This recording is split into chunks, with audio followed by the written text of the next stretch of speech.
Alright, thank you for checking out this video. This one's just going to be a bit of a closer look at the Vfc Bcm Mcmr 13.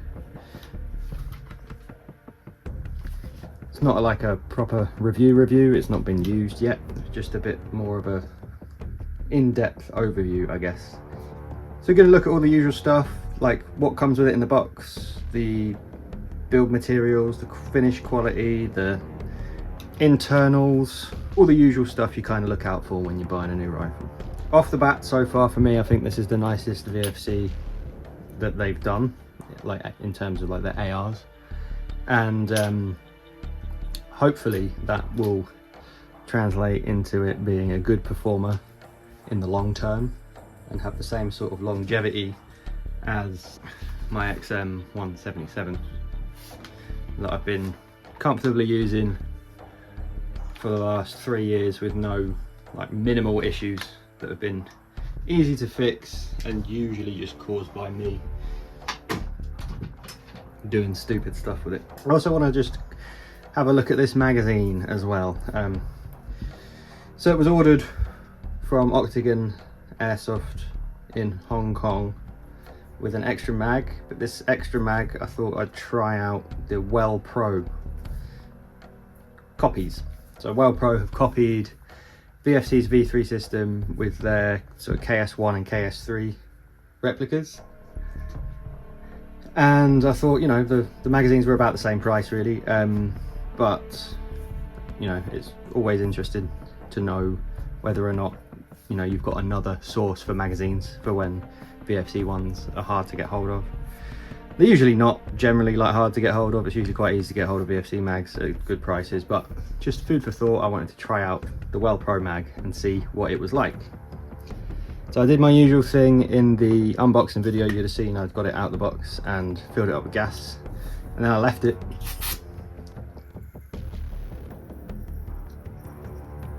I don't want to put too much gas in there because it's just going to waste it, but leaky straight away. So obviously, like, came back to this about a week after I did the unboxing video, and it had no gas left in it, and I was like, that's weird, I swear I filled it back up, and it just was leaking out of the output valve, which on these is quite hard to get to. You have to undo these screws, pop that off, and then I believe you have to take the mag shell off so that you can get to the valve, and take it out and change over the O-rings or lubricate them or whatever you need to do. But it seems Well Pro might still just be that old Well that did that crappy MP5, the Maruzen copy MP5, and it was just plagued with leaky mags and bad tooling and machining and materials, because in taking out the first screw I managed to round it out. Let me focus on that there. Managed to round it out, and so that ain't coming out. I'm gonna have to do some extra faff to try and get this to be taken apart and be able to fix it and stuff, which is really annoying. So I mean, sometimes you hope that the more you just kind of like fill it up and use it and fill it up and use it, that the O-rings get lubricated and they kind of like sort of bed themselves in after that and they stop leaking on their own. It can happen if you're using lubey gas, but I'm not sure. Not had a chance to use it yet, so yeah, I guess we'll see. It would be nice to not have to take it apart. I do have some mag spares somewhere that I can fix it with, which is like the really annoying part. I have the parts to fix it, but can't fix it yet. So yes, annoying, but I've not had any issues really with VFC mags leaking. When they have leaked, they're really easy fix. So I would recommend, even if you get the Well Pro replica, just go with the VFC mags. Cool. Moving on to the main event itself. Let's start up the top with this awesome Bcm flash hider. So this is, it's kind of like a bird cage, but it's got holes that go a bit further around and they're like a bit wider than a bird cage, and then the bottom one's missing a hole. You know, so it's a bit like an A2 bird cage, Now it has got some light scuffing on it, and that's just from me testing whether or not it could just take birdcage suppressors, you know, out the box, which it can, which is pretty cool. That makes it very, very, very long, which, you know, isn't always a benefit, but it's good to know it can just take clip-on QD birdcage suppressors and tracer units and whatnot. Right, so while we're on the the flash hider, it's made of steel, and it's nice. It's got a nice finish to it. I quite like it. The barrel, that's connected. The barrel isn't steel. That's just it going for the ring at the base of the flash hider. But so it's got an aluminium barrel, zinc alloy barrel to save weight, which is fine. I've not had any issues with my XM177 yet. It's just, you just need to be careful. This steel, if you catch this too hard on something, it will potentially rip off your softer aluminium zinc alloy threads and ruin your barrel. Steel barrels are available from VFC, and they're not too expensive when you order them from overseas, so that is a bit of a backup option for in case you do have a barrel shear the threads off. Even then, the gun will still be usable. So moving down, we have the guide hop system, which is pretty cool. So it comes with this Allen wrench, this big long Allen wrench, which is handy. A lot of brands don't include an Allen wrench when they need to for your hop adjustment. Like the guns that have the hop adjustment inside the breech should really come with a tool. So this comes with a nice big long Allen key. Now see if I can get this in the shot. There's that silver screw right down there at the gas block, and you just pop this in, turn it, I'm assuming right for more hop, left for less hop, because it came all the way to the left. So you're going to want to put a little bit on just to engage your hop and hold the BB in place. But yeah, it's quite an easy adjustment. The only thing obviously is you've got to need a place to carry this around with you. It would be nice if, say, the stock or the grip could house this so that you don't lose it, but otherwise you've just got to sort of keep it handy. But it's nice that they include that. Other things they include are some rail panel covers, not these ones, the ugly white Bcm ones that came with it. I popped these on to kind of you know, make up for them, I guess. These are nice. I can't remember what these are. They just nice and grippy and comfortable. It came with this M-Lock grip, which is very, very nice. It has the Bcm markings on it, obviously. You see those there? Maybe that. Yeah, there you go. So yeah, it's nice that they include that. It's nice to not need to put a grip on here. Yeah, and it gives you a nice little clampy grip that's, you know, doesn't require a bit of Picatinny to clip it to. It's nice and sort of flush on there, gives it a nice crisp, clean look. I've then got this panel on the Picatinny up here just to make it a bit more comfortable on your thumb, on your palm and your thumb. And then at the moment, just a cheap flashlight for, you know, shits and gigs. The iron sights I've got on here are cheap Amazon ones. I'm pretty sure they're like 3D printed, but they just flip up as well. So I'm pretty sure, especially with this back one, that under the, you know, the recoil, this will just flip up. But we'll see. It was a nice cheap, you know, solution for some backup iron sights that, to be honest, with this red dot, they're rarely going to need to be used. They just need to sort of have something of a backup just in case this runs out of battery or goes down or something. Whatever. They were like a tenner, I'm pretty sure. So yeah, we have our lovely rail that's nice and slim. It's really nice and slim. It's nice, it's very comfortable to wield, and again adds to that sort of streamlined, clean look. Minimalist, and I really like that. I like that it's not got a big bulky bit here as well. It's it just aesthetically it works. We have our lovely Bcm markings. It is just a zinc alloy receiver. It's not like a forged aluminium one. It's nothing fancy like that. You do have this nice extra bulged area, which is sort of the Bcm thing that they do, and that is copied on the other side, sort of around the top of the dust cover. Now I would say on this that means the dust cover does get, it is a bit stiff to close. You do have to kind of give it some to close it, or just like push it in the right way at the right angle.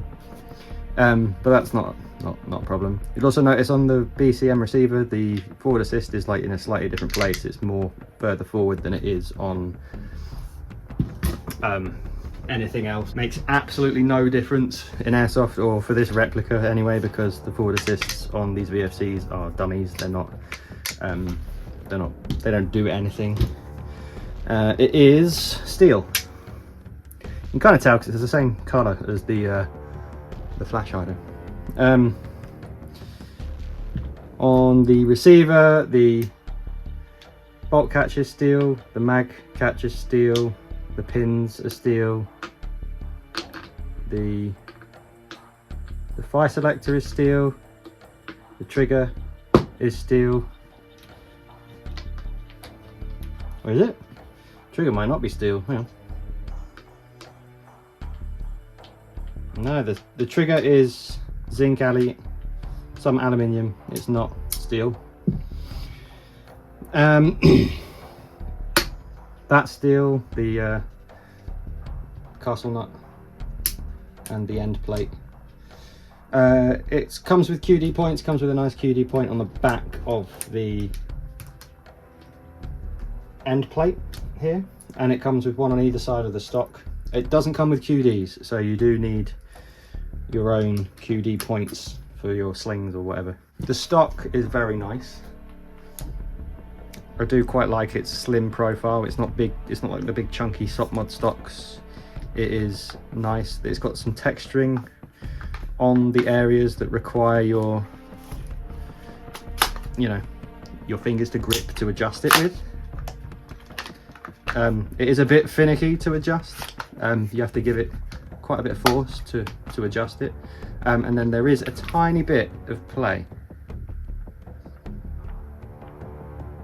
but when you're shouldering it, it's pretty negligible. It's a nice sort of rubberized butt pad. And yeah, it's a really nice quality stock. I find you've got a little trademark on the bottom of it as well.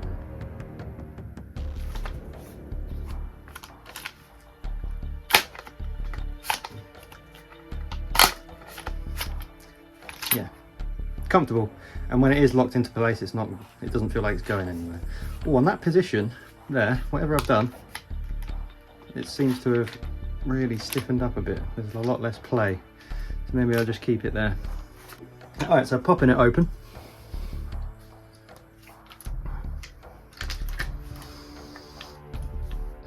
We see a lovely Bcm mag. We see the guts. Now, we've got a steel hammer, a steel auto sear,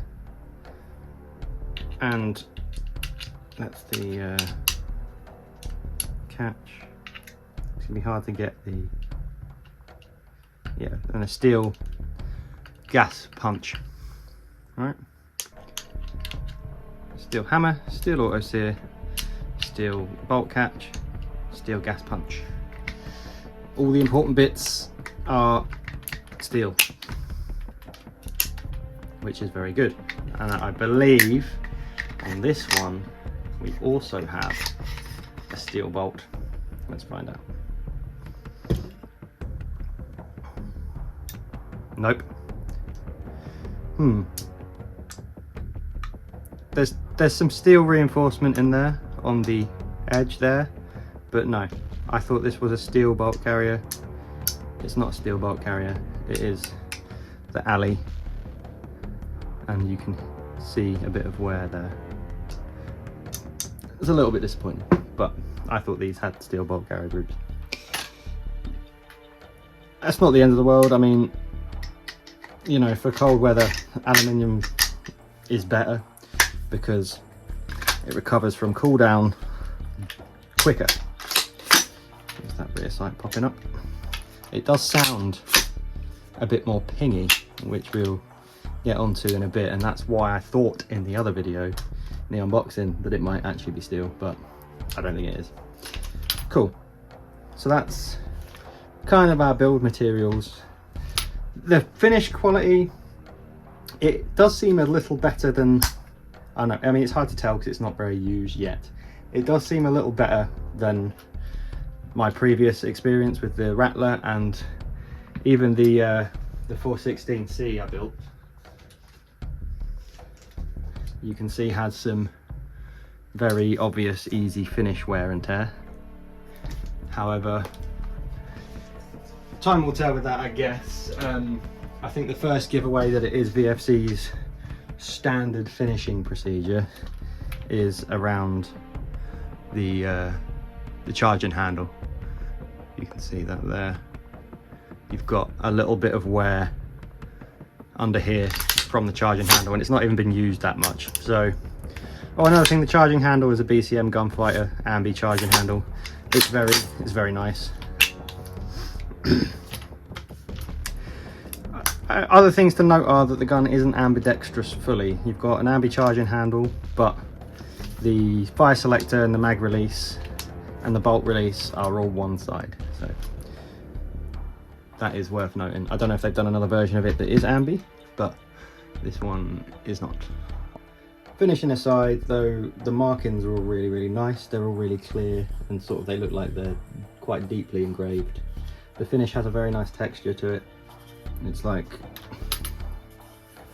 that, you know, anodize-y thing that VFC do that isn't quite anodizing, but it looks like it and it feels like it, but it's not as hard wearing. It's nice. It's a nice sort of matte colour, and the markings look really good on it. The white markings look really good against it as well. So overall, the first impression that the finish gives you is good. Time will tell how well it holds up. If it's anything like my other VFCs, probably not too great, but they do kind of start to look good when they're, even when they're wearing in as well. They just look nice and war-torn and battle-scarred. Up top is just my little micro dot optic from Vector Optics. I just cover up the logo because it's white. These are good. They're perfectly adequate for airsoft, and these batteries are really easy to find. So I think it's important that you have batteries that last a while and are easy to find in your optics. Using some of those EOTech clones, those batteries are so expensive, and yeah, I've kind of opted to use optics that either use AA's or these little flat watch batteries, just because they're easy to come by and they're cheaper. Overall, impressions of the externals and the feel of it are very nice. It's very good. It feels very like high quality, and I don't think any airsoft guns are worth the prices that UK retailers put them at. But if you do it the way I do it, and a lot of gas blowback users opt to do it and order from overseas, it is completely worth the money that you end up spending on them. You'd spend like 600 quid on this in the UK, and 400 if you order it from the right place, like all in, including shipping. So yeah, for that money it is definitely worth it. Just from the first impressions, the overall feel and fit and finish and the quality, and yeah. One thing to note is there is a tiny bit of upper and lower receiver wiggle. You do have that on real guns. You might have seen a little O-ring I've put in there to try and mitigate that. When I opened it up, it hasn't. But you know, sometimes that's just kind of unavoidable, and yeah, it happens on real firearms, so I'm not too bothered. If it does get worse, I'll look at some different pins for it, or maybe, but I doubt it will get worse. My others are the same, and it's not it's not an issue. Okay, so let's have a look at the performance a little bit in terms of a chronograph. Now, I have some 0.2s. I do think doing these tests is a bit pointless with 0.2s because you're not going to use 0.2s, but 0.2s this seems to just be the baseline for everyone. So get a bag for the chrono. Right, I'm going to set this up for 0.2s. I can still hear that Well Pro mag leaking. Ammo. 0.2. There we go. Right. I'm not sure how much gas is in this mag. Let's just put in a few BBs. We're just going to put them in by hand. I can't be bothered to use a speed loader and stuff. I quite like to just keep this bag of BBs as long as possible for chronos.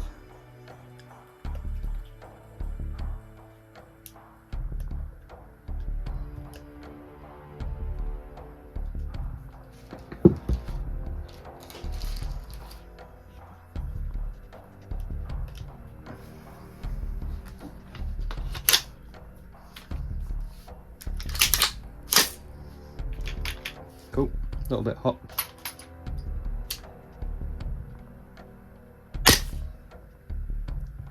$439. 410. 403. So yeah, hot stuff. However, oh, and our sight flipped up like we said it would. Right, these do come with an MPAS in the bulk carrier, so we can just crank that down a little bit because that is a bit silly, isn't it? There we go. So let's just go to the right a full turn. I don't know if that's the right way. We'll find out in a second.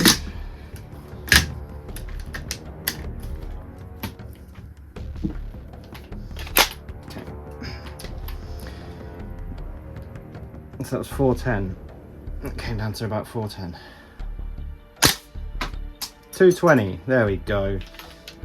So now we'll back it out and we'll go back to the left about a half turn, I guess, and that should put us hopefully in the right ballpark.